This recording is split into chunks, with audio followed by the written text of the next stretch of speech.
Hello guys, আশা করি সকলে ভালো আছেন। আমি মোহাম্মদ মাসুদ রানা আমাদের কথা 24 পেজ থেকে আপনাদের সামনে আরও একটি নতুন ভিডিও নিয়ে হাজির হয়েছি।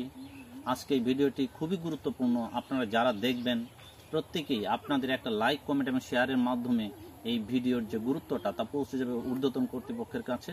চলুন শুরু করা যাক। আপনারা ইতিমধ্যে অবগত আছেন যে আলিপাড়া গ্রামে দুইটি একটা হাই স্কুল আর একটা কলেজ আছে, আলহাজ আমানুজ্জামান মডার্ন কলেজ এবং আলিপাড়া আলহাজ মফিজউদ্দিন বহুমুখী উচ্চ বিদ্যালয়। এই কলেজ এবং স্কুলের যে শিক্ষার্থীরা আছে তারা কিন্তু দূর দূরান্ত থেকে যাতায়াত করে এখানে, কিন্তু এই ব্রিজের জন্য কিন্তু তারা যেতে খুবই কষ্ট হয়। এমনকি শিক্ষার্থীরা অনেক দূর দূরান্ত দিয়ে, যেমন আপনারা দেখতে পাচ্ছেন যে এই যে একটা গ্রাম আছে, এটা হলো মুরারপাড়া।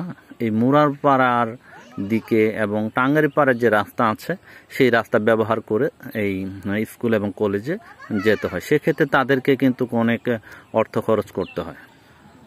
আমি আশা রাখবো এই ভিডিওটি যাদের সামনে আসবে তারা অবশ্যই একটা লাইক, একটা শেয়ার, একটা কমেন্টের মাধ্যমে কর্তৃপক্ষকে জানান দেওয়ার চেষ্টা করবেন। কর্তৃপক্ষ যেন খুব সহজে এই বিষয়টা নজর আনে এবং এই ব্রিজের কাজ দ্রুত শুরু করে দেয় এবং সম্পন্ন করার জন্য প্রয়োজনীয় ব্যবস্থা গ্রহণ করে। আমরা ঠিক ব্রিজের পূর্ব পাশে আছি। এখান থেকে দেখলে এরকম যে ব্রিজটুকু করা প্রয়োজন। আশা করি এই ব্রিজের গুরুত্ব ঊর্ধ্বতন কর্তৃপক্ষ যারা আছেন তারা অবশ্যই বুঝতে পারবেন। জনগণের সুবিধার্থে আপনারা কাজ করে থাকেন। এই ব্রিজটি যত দ্রুত সম্ভব সম্পন্ন করার জন্য অনুরোধ রইল। আর যারা এই ভিডিওটি দেখছেন আপনাদের গুরুত্বপূর্ণ মতামত জানাতে ভুলবেন না। ধন্যবাদ সবাইকে।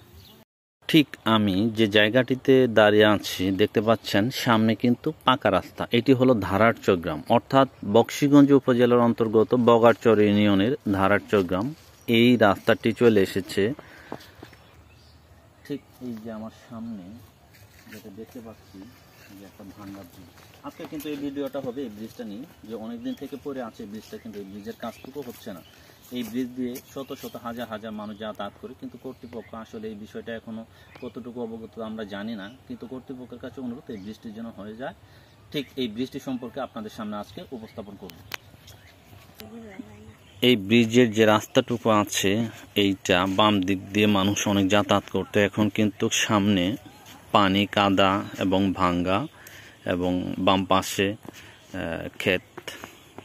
ডান পাশের যে রাস্তাটুকু আছে এটা দিয়েও আগে যাতায়াত করা যেত, কিন্তু নিচ দিয়ে ক্ষেতের ভিতর দিয়ে বা ক্ষেতের পাশে দিয়ে রাস্তা তৈরি হয়েছিল মানুষ যেতে যেতে, কিন্তু সেটাও কিন্তু এখন বন্ধ। পানি হয়েছে, খুবই দুর্বিষহ যাতায়াত ব্যবস্থা। ঠিক এই জায়গাটুকু আমি যে জায়গাতে দাঁড়িয়ে আছি এখানে, এইটা হলো ব্রিজের এক পাশ। আমার সামনে একটা ব্রিজ, সেটা হলো আরেক পাশ। আমি যদি এখন ওই পাশটাও দেখতে চাই, এখান থেকে যা দেখতে পাচ্ছি, তাহলে কিন্তু আমাকে এই দিক দিয়ে অথবা এই পাশ দিয়ে ক্ষেতের উপর দিয়ে আমাকে যেতে হবে। বিভিন্ন গাড়ি ঘোড়া বা মোটর সাইকেল খুব কষ্ট করে যাতায়াত করে। এই ব্রিজটি খুবই প্রয়োজন। এখানে যারা জনগণ আছে, আশেপাশের যারা সবসময় যাতায়াত করে, তাদের খুবই গুরুত্বপূর্ণ এই ব্রিজটি দরকার।